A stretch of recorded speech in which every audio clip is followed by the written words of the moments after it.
Hello? Yes. We got you. Okay, yeah. Otherwise, I'm a little too close to my notes. Okay, how's that? Is that all right now? Yeah. Okay. Good afternoon and welcome to Interfaith, Interconnect Religion Chat. I'm Marcia Elchison. I'm the Leadership Coordinator of Interfaith, Interconnect. First of all, is anyone here at Religion Chat for the first time? Not at this, I don't mean at this location, but is anyone attending Religion Chat for the first time? Okay, one of our speakers. And is anyone at First Presbyterian for the first time at this location? This location. All right, great. Oh, I have a couple of announcements. Refreshments, which I think you all saw, are there. You're welcome to help yourself and have refreshments during the talks. Also, the restrooms are down that hall. And obviously, the exit doors are where you came in. We hold Religion Chat the second Wednesday of the month. And we also welcome suggestions for topics for Religion Chat. So if you have ideas, please see me afterwards, or any one of us on the leadership committee. We have our Interfaith, Interconnect badges for ideas. Or you can also email suggestions to our Gmail. As is our custom, we'll begin our program today with our mission statement, which is to enrich, inform, and educate ourselves and others about the great diversity of faiths and cultures in our valley.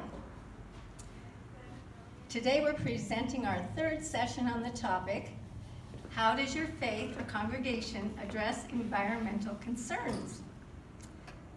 Our speakers are Bhawana Kamil of the Muslim community and Gaurav Rastogi of the Hindu community. Each speaker may take up to 25 minutes, which will include time for questions following their presentation. So without further ado, I would like to welcome Bhawana up here to speak. Let's give her a warm applause.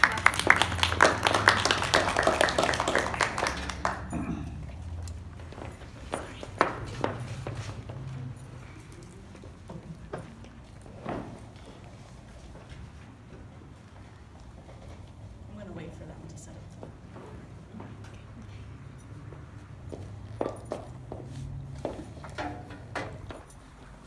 Okay, can you hear me okay? Like this? Okay, good afternoon, everyone. Peace be upon you.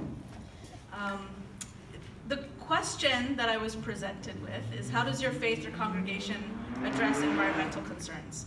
At first I took the topic at face value. I converted it in my talk to how does Islam address environmental concerns. And as I was going through the, putting together my notes, and I actually first created a talk like this about 10 years ago. A few members from our congregation or from our community, we created something called the Muslim Green Team to start becoming a little more active in environmental issues. And so we put together some speaker points and some speaker notes if someone wanted to give a sermon on the topic. And so I was going through that old talk and I realized the title I had given it was a little misleading. How does Islam address environmental concerns? The faith itself doesn't necessarily address environmental concerns because environmental concerns are contemporary and changing. What the faith does, I think, is contextualize how to think about the environment and give us principles so that people can address environmental concerns, right? Muslims address environmental concerns. So in the beginning of this, I'm going to try to put a context for how does Islam think about the environment? What are some of the principles we have within our faith that are connected to concerns about the environment? And then at the end, talk about as Muslims and as people, how can we address environmental concerns? And I think even my personal perspective has changed over the past 10 years, especially given some recent, I think this topic is now really prescient given some of the press that Greta Thunberg, for example, has gotten, and her activism and other young climate activists. I'm learning a lot, and I think my own perspective on the issue is changing. So to give you some context, first I'm going to talk about the place of nature itself in consciousness of Muslims and in the faith of Islam. I will also talk about some Islamic principles that directly address the environment, and then maybe some ideas about how we address environmental concerns. In a sense, as Muslims, we believe we have a very primordial connection to the earth. We have a creation story, and I'm sure, so she asked for a show of hands. All of you have attended religion chat, is that what it's called, before? Yeah. So I'm assuming some basic background knowledge of principles and some basics of Islam. If not, we'll ask. Sure. And please do, I'm what I get paid for is I'm a professor of philosophy at a college, and so I don't do a lot of lecturing, I do a lot of questioning and then picking apart people's answers. So I'm very happy with interruptions and questions, so feel free. So in Islam, we do have a creation story, and we have a story that Adam was created from earth. And in fact, you may have heard this story before, but there's this exchange where God creates Adam and asks the angels and another being, his name is Iblis, to show respect and bow to what he has just created, to bow to Adam. And Iblis refuses, because he is what we call a jinn. I don't know if that translates to genie or not, but it's another type of creation, similar to angels, except that jinn also have free will, like human beings. So anyway, God asked the angels and Iblis to bow to Adam, and Iblis refuses and says, I'm made of fire, and he's made of clay. Like, I'm superior. So we, as Muslims, we cite this as sort of the first instance of racism or prejudice, right? That I'm created different and I'm superior. But that's a whole other talk. But the idea is that we are made from the earth. We are made from clay. And so in that sense, as Muslims, we consider ourselves to have this very primordial, very organic connection to the earth. And there's another very famous quote from the Prophet Muhammad. It's called a hadith, which is a saying of the Prophet, where he says, the earth has been made for me and my followers a place of praying and a thing to perform cleansing. Therefore, my followers can pray wherever the time of prayer is due. Meaning that when we pray, and you know that Muslims are asked to pray 5 times a day in ritual prayer, although we can supplicate 24/7, there are certain conditions. We need to be clean ourselves. We need to be praying in a clean place. There's a saying from the Prophet that says explicitly that the entire earth is pure and clean as a place of prayer. So it's interesting. I brought a copy of this book. I'm going to step off the podium for a second. I actually brought 3 extra copies in case anyone would like one. It's called Greenthemed, and deen is sort of the Arabic word for faith or way of life or religion. And the quote on the back is a translation of this: the earth is a mosque. And the author talks about the first time, he was a kid growing up in Brooklyn in New York, sort of inner city black Muslim kid. And when he was 5 years old, for the first time, his dad took him out on a hike in some nearby hills and said, oh, it's time to pray. We're going to pray here. And the boy said he had never conceived of prayer outside of his place of worship or his home. And when his father recited this quote, that the entire world is pure as a place of prayer, it really struck him and was very sort of foundational in forming his ideas about his faith and the environment. When I was first learning about Islam, so I didn't grow up in a Muslim family, I grew up in a Hindu family. And when I was in college, I started learning about Islam, and I read this book called Islam, Ideals and Realities. And the author was talking about what it means to be Muslim and what the word Islam means. I'm sure a lot of you know what the word Islam means, or the connotation. Yeah, peace, and also submission. So the connotation is achieving peace through submission to the will of God. He framed it very wonderfully. He said, if you think about it, all of creation is in submission to God. And in fact, there is a verse from the Quran, our holy book, that says, and unto God falls in prostration whatever is in the heavens and earth, willingly or unwillingly, and so do their shadows in the mornings and in the afternoons. And this is an idea that early Muslim philosophers developed sort of in the medieval times, and then actually you'll find some similar echoes of this philosophy in later Christian philosophers, especially Aquinas, where they talk about the idea that all of nature is in submission to God. Human beings are the ones that have the choice whether or not to submit to the will of God, right? So a tree won't say, I don't feel like bearing fruit. I just choose not to, right? Or something, I choose not to emit light today. The sun isn't good, I choose to emit. They do what they were created to do, and they don't have a choice over that. And to an extent, there's certain functions in our own body that we don't have a choice over, right? Mm-hmm. But early Muslim philosophers understood that we do have this extra element of choice, whether or not to submit to how God wants us to live, and submit to the will of God. And so this author was explaining that then by submitting to the will of God, by being a Muslim in that sense, the linguistic sense of being a submitter, you are essentially putting yourself in harmony with the rest of the universe.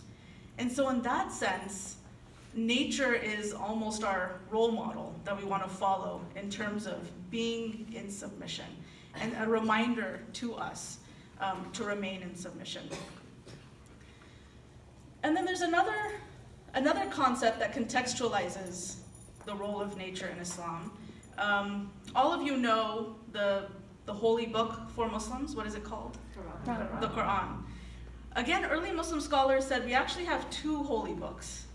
And some of you may say, oh, I know the Sunnah or the Hadith. But that's not what they were talking about. They say we have two holy books.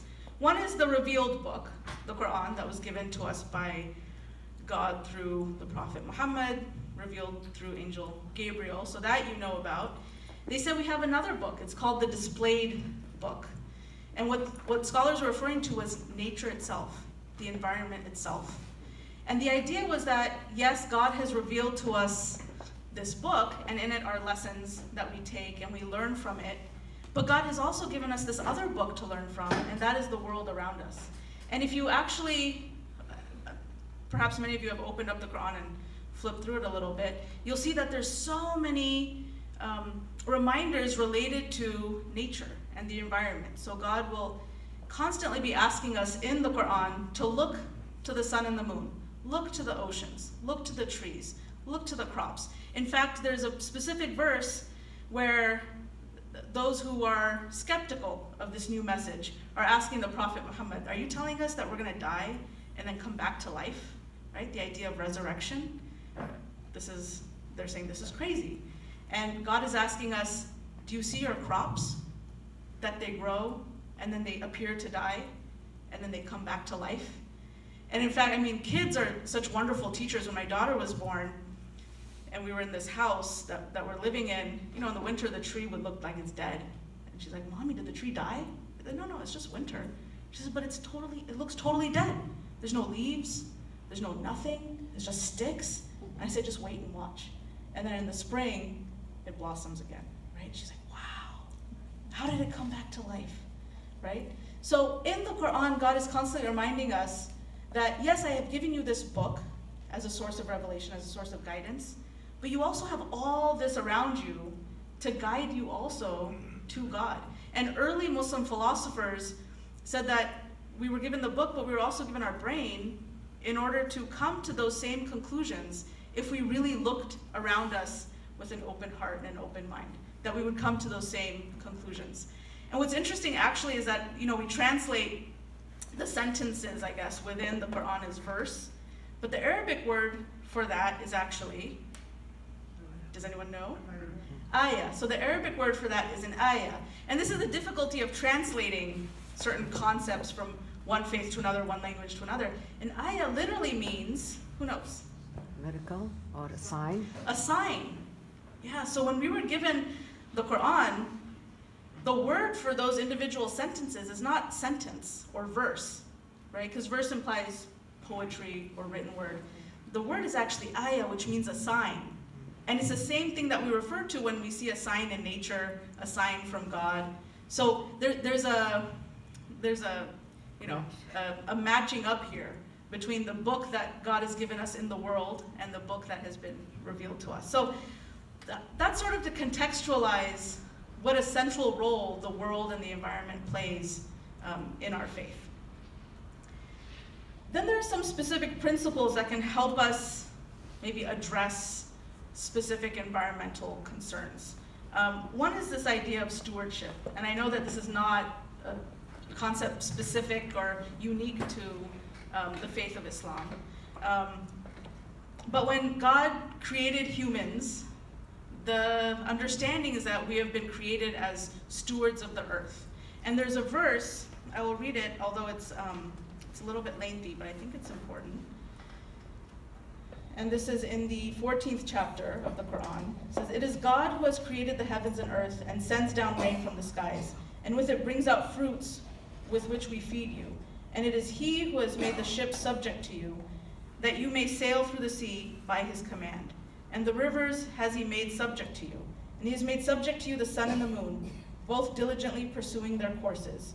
And the night and the day has he also made subject to you. And he gives you all that you ask for. But if you count the favors of God, you will never be able to count them or to number them."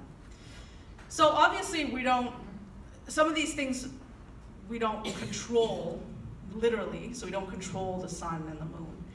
But the idea here is that God has given us these things in nature, these favors, and some element of control, some element of being able to harness it for our own benefit, right?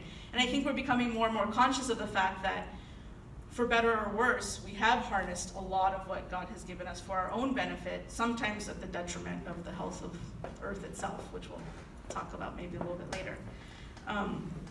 But with that power, to quote Spider-Man, or Spider-Man's uncle, with great power comes great responsibility, right? So with the power that we have been given to harness these things, we are also, that's the idea of stewardship, that you have power over something, but the power is to care for something, right? You are giving temporary power over something to make sure that you take good care of it and that it's still there when whoever it belongs to comes back, right? So, we have this concept, Muslims have this concept about everything we're given, including our own bodies, including our money, which is why we have rules. My son is 7 years old. He'll be 7 on Saturday. And last year he started a business because he thought I wasn't buying him enough Legos. Or he wanted more Legos. And I said, you have plenty of Legos, you need to practice gratitude, right? So we're going through all this. He said, well, I want more. I said, well, buy them yourself. He says, how do I get money? I said, well, you either have to have a job or start a business. He says, well, I want a job. Well, you're a little too young for a job. So he started a business and he made money. And I should have preemptively talked about this with him. But I said, okay, he made his first sale, and I said, well, hold on. First you need to take away the costs, right, of whatever it costs to make your product. He wraps chocolates in custom wrappers and sells them. So I was like, you have to pay for the chocolate and the labels and mommy's ink, right? So you need to pay for those things. And then we put some away for savings. We put some away for charity. And then the rest you can have. So he was in tears. Why are you doing this to me? And I was like, wait till he gets his first paycheck, right? It's like, hey, this isn't the salary you told me I was gonna get, right? Anyway, so in tears, and I really should have talked to him about this at first, but we went through this conversation. He says, well, it's my money. I can do what I want with it. It's my money, right? And we had this conversation that nothing you have is yours. Yes, it's yours in a sense, but God has given us the ability to use these things for our benefit, that this is God's money that he's letting you have for a little while. Same thing with our body, right? Our body is ours to use on this earth, but we have a responsibility to take care of it.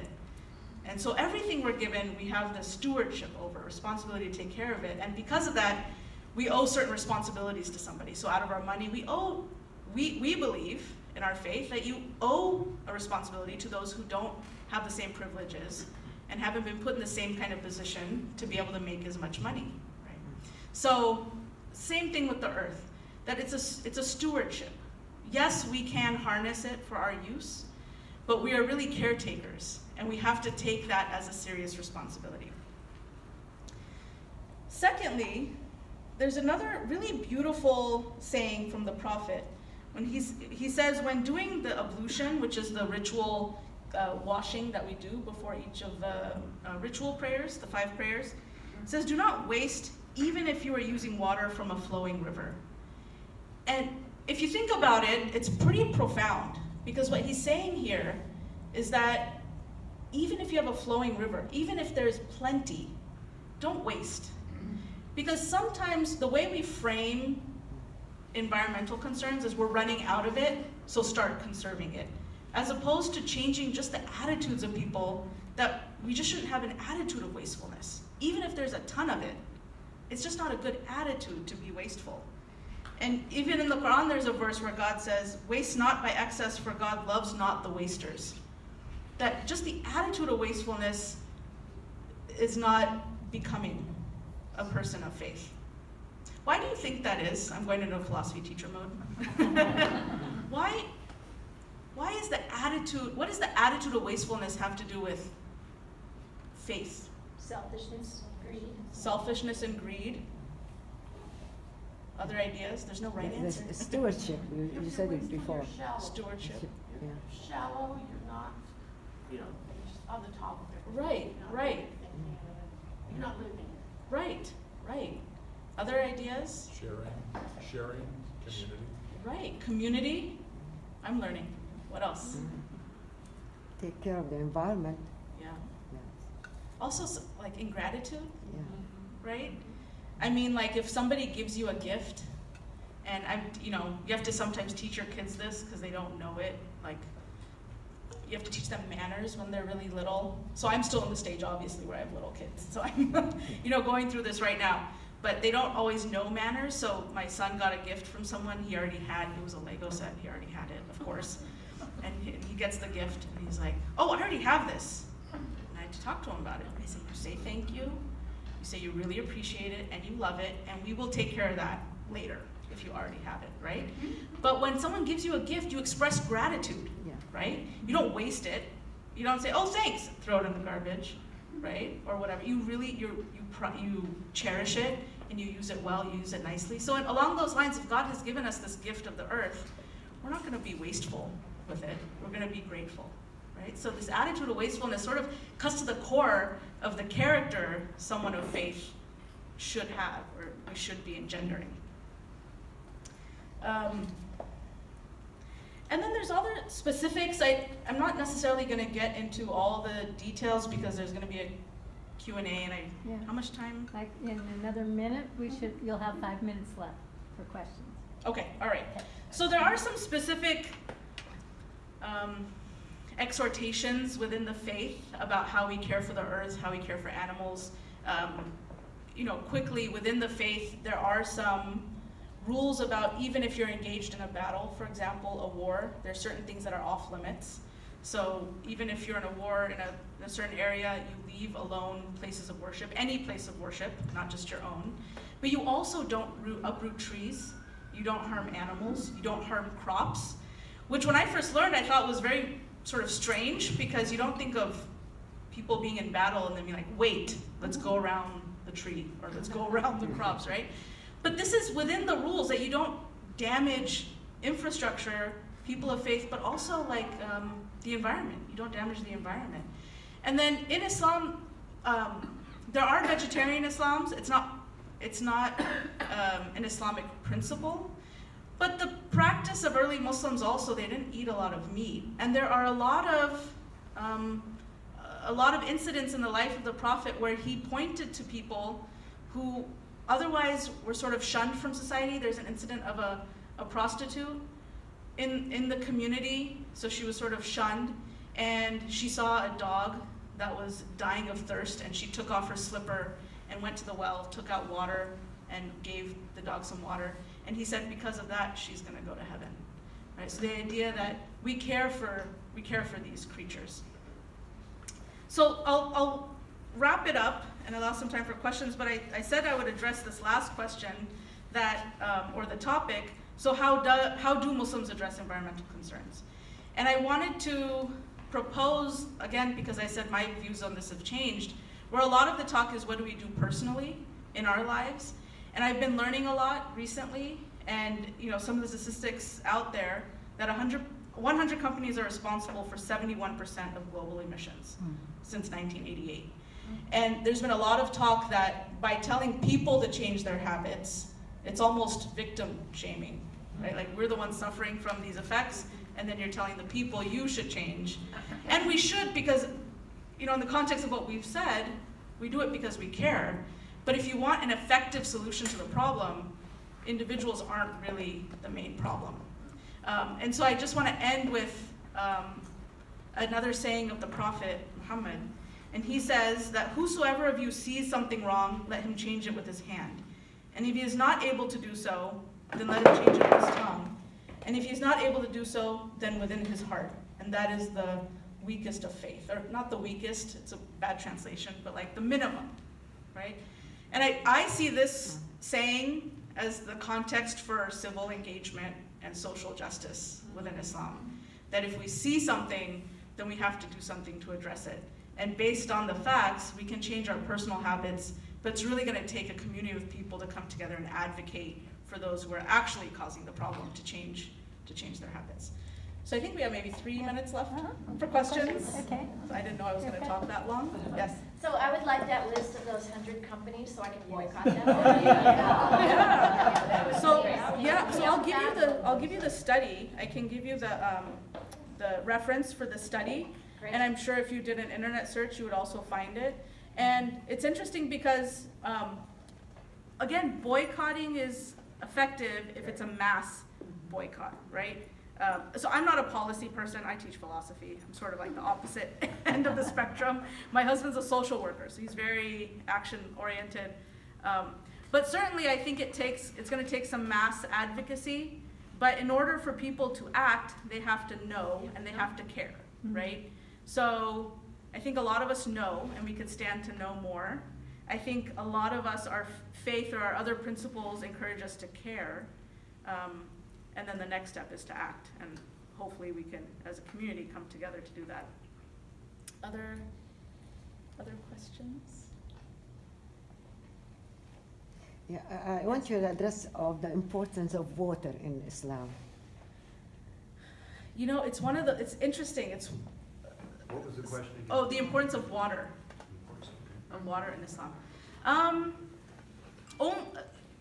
So off the top of my head, I can say that there is a constant, there are so many metaphors in the Quran that use water. It's used to describe, of course, bodies of water, and it asks us to look at different bodies of water to take lessons from things. It talks about 2 rivers joining. This is interesting. There's a verse in the river that says, in the Quran, it says when 2 rivers join, there's a barrier and the water doesn't mix. And people say that's crazy. Of course you put water together, it mixes. But if you've been at the border of like salt and fresh water, you see that there is a border. So there's a lot of things like that in the Quran that are telling us to please, to look at water, to observe the miracle that God has given us. There's a lot about rain, about the life-giving force of rain. And in fact, and this is, again, a whole other topic, but the word Sharia, which is often misunderstood and could be a whole other topic, was actually used by Arabs even before Islam to mean the path that you take to find water. And Islam as a religion that was founded in an area, in fact, the sort of the 3 monotheists traditionally viewed as monotheistic religion, Judaism, Christianity, Islam, all started in places where it was a desert. Water was so important. And so the word Sharia meant like the road you take to find the closest body of water. So there's a lot of metaphors and a lot of signs that have to do with water in the faith. There's not a specific thing in the Quran that says preserve water, but it's included in everything, and definitely presented as a big miracle or blessing that God has given us. Okay? Thank you.